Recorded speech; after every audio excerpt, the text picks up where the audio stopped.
अब जो है हम सभी लोग करने वाले हैं श्रोडिंगर की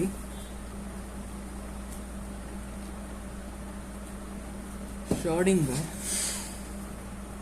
time dependent equation.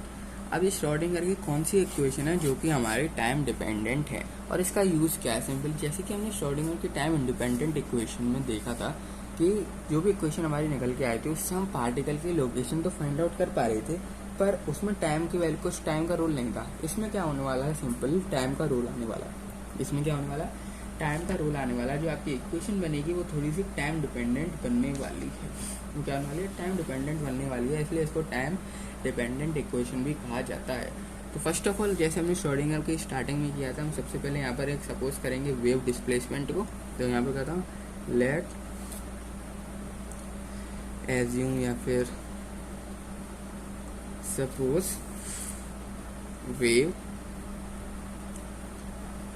Wave displacement को हम सपोज करेंगे। तो उसके लिए आपको क्या चाहिए होगा? Psi R comma T. Wave displacement को सपोज कर लिया मैंने, साई आर कॉमा टी।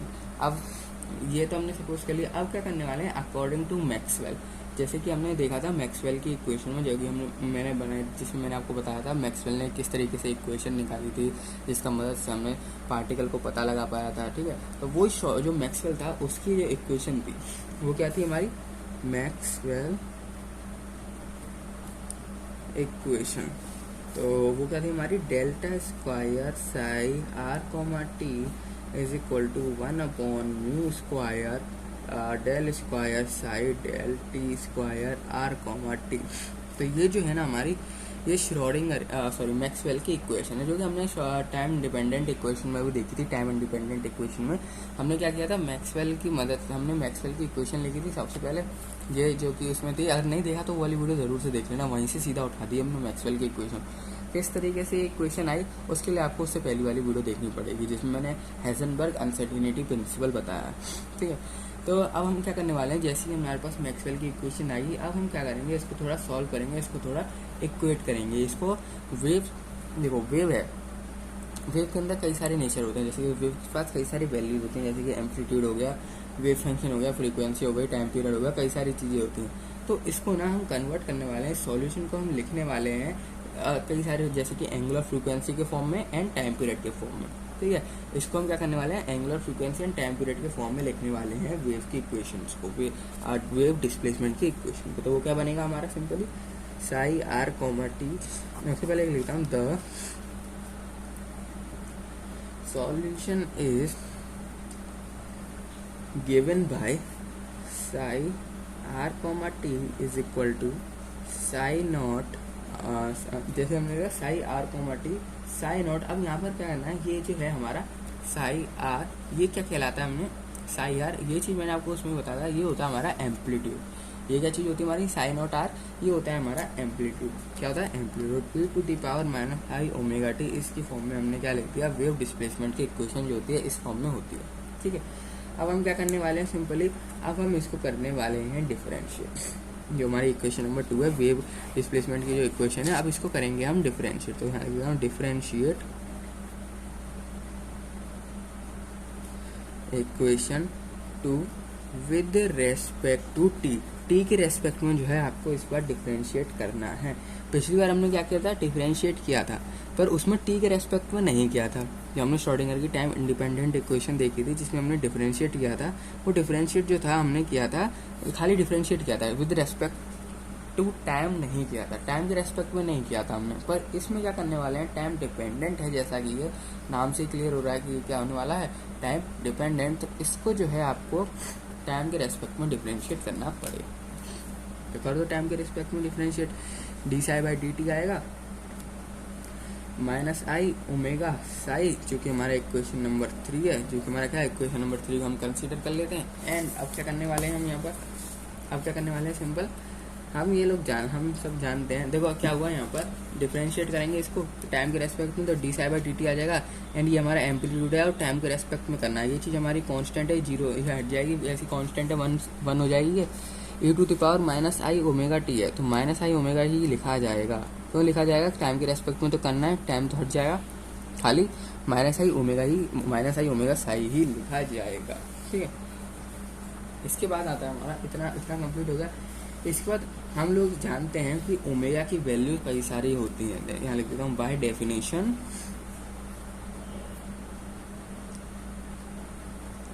हम सभी लोग जानते हैं कि ओमेगा की जो वैल्यू होती है ना वो कई सारी होती है, एक वैल्यू नहीं होती, कई सारी वैल्यू होती है। सिंपली अब ओमेगा की यहाँ पर वैल्यू पुट करनी है।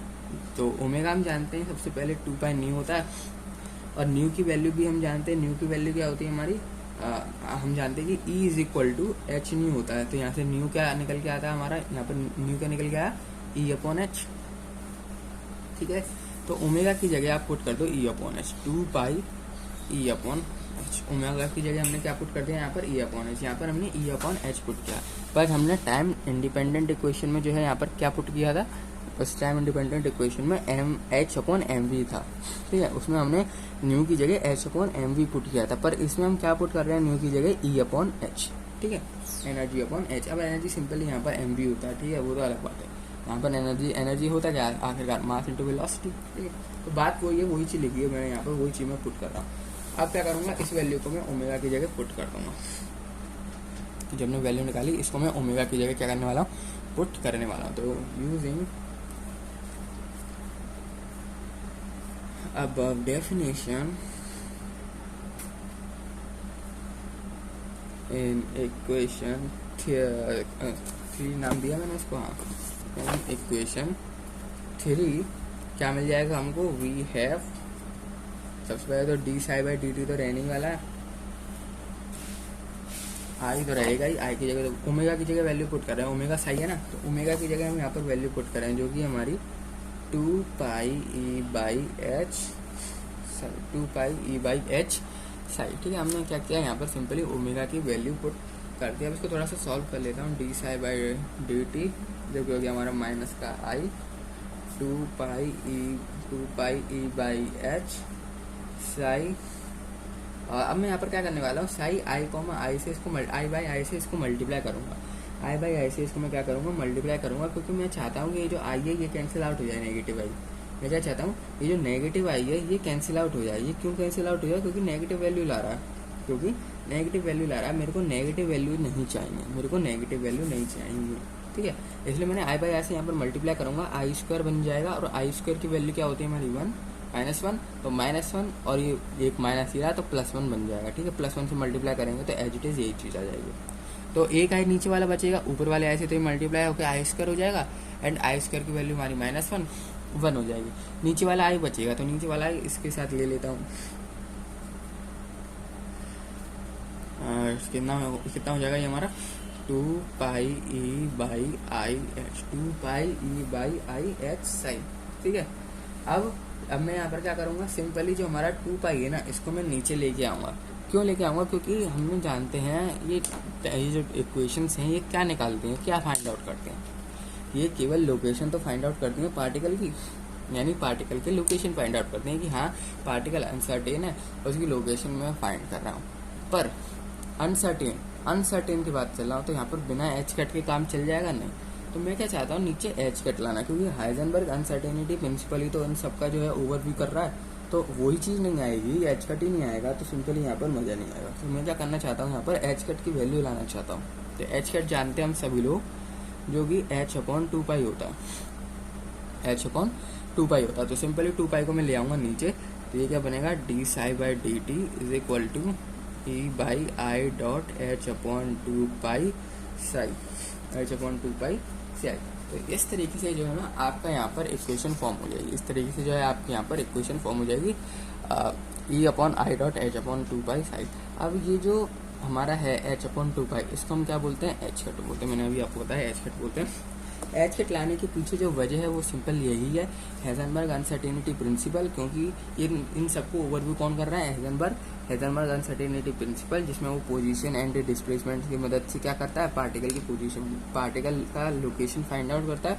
तो उसके लिए H cut position and displacement का जब मल्टीप्लाई करते हैं तो H cut greater than equal to H cut के बराबर आता है। ठीक है, तो सिंपली मैं यहाँ पर एच कट लाना चाहता हूँ, सिंपली मैं एज कट लाना चाहता हूँ ताकि लोकेशन उसकी मैं फाइंड कर सकूँ, पार्टिकल की लोकेशन वेव पैकेट्स के अंदर मैं फाइंड कर सकूँ। इसलिए मैं क्या चाहता हूँ यहाँ पर एज कट लाना, इसलिए मैं यहाँ पर एच कट को लाना चाहता हूँ। और एच कट यहाँ पर मेरा किस तरीके से आएगा, जब मैं h/2π कर दूंगा तो ये जो बनेगा हमारा क्या बनेगा, E/I एच कट। ठीक है, तो इस तरीके से ये जो है हमारा बन जाएगा यहाँ पर। अब सिंपली यहाँ पर मैंने एच कट लगा दिया और कुछ नहीं किया। अब मैं क्या करूँगा यहाँ पर, इसको मैं आई एच कट है ना, इसको मैं इस साइड लेके आऊँगा, LHS वाली साइड।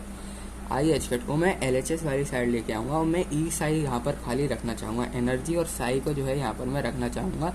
और बाकी आई और एच कट को मैं लेफ्ट साइड लेके जाऊँगा। क्यों लेके जाऊँगा, क्योंकि मेरे को ना इस तरीके से इक्वेशन बनानी है जिसमें ई तो आए, उसके साथ साथ एच भी आ जाए, यानी इन दोनों के बीच में कुछ रिलेशन मेरा फाइंड हो जाए। ई एंड एच के बीच में यहाँ पर क्या है, मेरा कुछ रिलेशन फाइंड हो जाए, यानी हेम्युलेशन सिस्टम एंड एनर्जी के बीच में कुछ ना कुछ रिलेशन मैं फाइंड आउट कर सकूँ।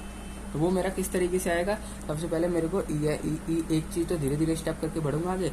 ई साई को मैं यहाँ रख लेता हूँ और आई एच कट को वहाँ लिख देता हूँ, ई साई। ठीक है, अब हम देखो, मैंने इसलिए कहा था कि आपको टाइम इंडिपेंडेंट इक्वेशन को पता होना बहुत ज़्यादा जरूरी है। अब हम सभी लोग ये जानते हैं, we know that Schrodinger time independent equation, Schrodinger की जो टाइम इंडिपेंडेंट इक्वेशन थी वो हमारी क्या थी, श्रोडिंगर की टाइम इंडिपेंडेंट इक्वेशन थी वो क्या थी हमारी, del square psi plus 2m/h cut E minus V psi is equal to 0। यही तो थी हमारी श्रोडिंगर की टाइम इंडिपेंडेंट इक्वेशन। ठीक है, जिसमें अगर हम फ्री स्पेस की बात करें, जिसमें जो हमारा पोटेंशियल होता है वो 0 हो जाता है, फ्री स्पेस के अंदर खाली एनर्जी बचता है। पर हम यहाँ पर क्या बात करने वाले हैं, पूरी एनर्जी के बारे में लेना है, फ्री स्पेस की बात नहीं कर रहा हूँ मैं। तो बिना फ्री स्पेस की बात नहीं कर रहा हूँ, तो हमारी जो इक्वेशन बनती है श्रोडिंगर टाइम इंडिपेंडेंट, तो ये बनती है। ठीक है, आई होप आपने देखी होगी वीडियो। अब मैं क्या करूँगा, इसमें वैल्यू पुट करूँगा। अब मैं क्या करूँगा, सिंपल इसमें वैल्यू पुट करूँगा, पर उससे पहले साई का अंदर मल्टीप्लाई करना चाहूँगा। साई का अंदर क्यों मल्टीप्लाई करना चाह रहा हूँ, क्योंकि भाई हमारे पास ई साई की वैल्यू है, हमारे पास ई साई की वैल्यू है। ठीक है, ई और साई की जो है यहाँ पर मेरे पास वैल्यू है, मेरे पास देख सकते हो ना, यहाँ पर मैंने वैल्यू निकाली ई साई की, मेरे पास है ई साई की वैल्यू। तो मैं इसलिए इसको मैं ना इक्वेशन नंबर 4 नाम देता हूँ, 3 तक तो हो गया ना 4। तो ई साई की वैल्यू मेरे को मिल जाएगी यहाँ से, ई साई की जो वैल्यू मेरे को यहाँ से मिल जाएगी सिंपल। तो अब मैं क्या करने वाला हूँ, यहाँ पर वैल्यू पुट करने वाला हूँ ई साई की। तो del square psi plus 2m/h cut. अब ई साई की वैल्यू कितनी है, I H cut D psi by D T. ये हमने ई साई की क्या कर दी, यहाँ पर वैल्यू को पुट कर दिया। देन मैं क्या करूँगा, माइनस एंड वी साई। ठीक है, नॉर्मल चीज़ करिए, अभी तो यहाँ पर कुछ ज़्यादा किया नहीं मैंने, सिंपली क्या किया है, ई साई की वैल्यू पुट कर दी। यहाँ पर लिख देता हूँ, putting the value of E psi, putting the value of E psi. मैंने सिंपली ई साई की जो वैल्यू है यहाँ पर वो पुट कर दी। अब मैं क्या करूँगा, यहाँ पर जैसे मैंने पुट कर दी, अब अंदर मल्टीप्लाई कर, अब इसको थोड़ा सा सॉल्व कर दूंगा। बेसिकली मैं क्या कर लूँगा, इसको थोड़ा सा सॉल्व, जो वी साई माइनस का वी साई है ना, माइनस का वी साई, इसको मैं सीधा इस साइड लेके आ रहा हूँ, साई साई को दोनों को बराबर लेके आ रहा हूँ। ठीक है, तो क्या हो जाएगा हमारा, माइनस का H cut by 2m del square plus V psi is equal to I H cut del psi by del T. ये देखो मैंने ओवरऑल इक्वेशन ये लिख दी। मैंने क्या किया यहाँ पर, सिंपल देखो, ये यहाँ पर था, ये चीज़ थी, मैंने क्या किया, इस चीज़ को उस साइड ले लिया। मैंने क्या किया, इस चीज़ को उस साइड ले लिया।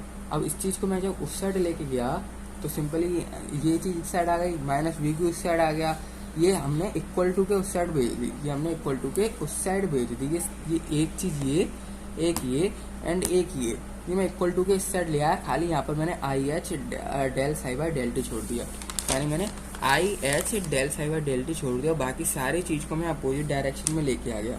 देखो ये प्लस की थी तो वहाँ जाके हो गई हमारी माइनस का H cut by 2m del square. V जो था हमारा ये था नेगेटिव में, उस साइड आया तो पॉजिटिव हो गया। सिंपली मैंने साई को ले लिया यहाँ पर कॉमन, सिंपल मैंने क्या किया यहाँ पर साई को ले लिया कॉमन, वही चीज़ किया मैंने। अब जो ये आपकी निकल के आई है ना इक्वेशन, इसी को हम जो है यहाँ पर बोला जाता है श्रोडिंगर टाइम डिपेंडेंट इक्वेशन। क्या बोला था? Schrodinger time dependent equation 2m del square plus b del psi by del T. तो इसी को जो है बोला जाता है यहाँ पर श्रोडिंगर टाइम डिपेंडेंट इक्वेशन। इसी को हम क्या बोलते हैं? श्रोडिंगर की टाइम डिपेंडेंट इक्वेशन। ठीक है, अब हम सभी लोग जानते हैं जो ये चीज़ लिखी हुई है ना मैंने यहाँ पर, ये चीज़ minus H cut by 2m del square plus B, ये हेमुलेशन होता है, ये हेमुलेशन होता है। ठीक है, इसको हम एच से भी यहाँ पर डिनोट कर सकते हैं। तो मैं एच यहाँ लिख देता हूँ, द क्वांटिटी। अगर आप टाइम इंडिपेंडेंट इक्वेशन की बात करेंगे, टाइम डिपेंडेंट इक्वेशन की बात करेंगे तो यही है, यहाँ तक हो जाता है हमारा खत्म। पर अगर आप चाहते हैं कि हेमुलेशन एंड एनर्जी के फॉर्म में कुछ रिलेशन निकल के आ जाए, तो वो मैं निकालना यहाँ पर आपको बता रहा हूँ। The quantity del square plus B gives the total energy, it will gives the total energy of the system and ये क्या देता है? सिंपल, ये जो क्वांटिटी हमारे पास यहाँ पर निकल के आई है एच माइनस का एच का T square by 2m del square plus B, ये सिंपली हमको एनर्जी बताता है, टोटल एनर्जी सिस्टम में कितनी है वो। और टोटल एनर्जी सिस्टम की कौन बताता है? हेमुलेशन। सिंपल बात, तो it is called Hamiltonian system. ठीक है, and system and it is called Hamiltonian of a system, Hamiltonian of the system. और हम सभी लोग जानते हैं इसको डिनोट कैसे किया जाता है? It is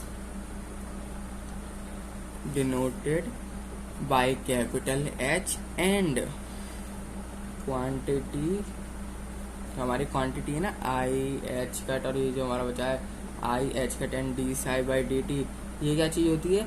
I H cut D psi by D T, ये हमको बताती है एनर्जी सिस्टम की। इट विल गिव द, यहाँ पर मैं इसको इस तरीके से लिखता हूँ, gives the energy of the system.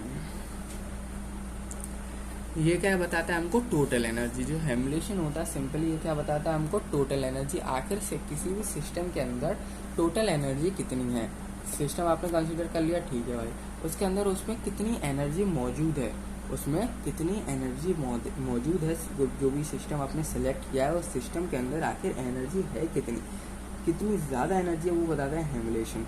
पर उस सिस्टम की एनर्जी कितनी है जो कि जिसमें आपने ये सारा सामान रख रखा है, उसके सिस्टम की एनर्जी कितनी है, तो वो बताता है मेरा कौन? वो बताता है हमारा सिंपली ये इक्वेशन। जो ये क्वांटिटी मैंने दे रखी है ना, ये इक्वेशन सिंपली ये बताती है।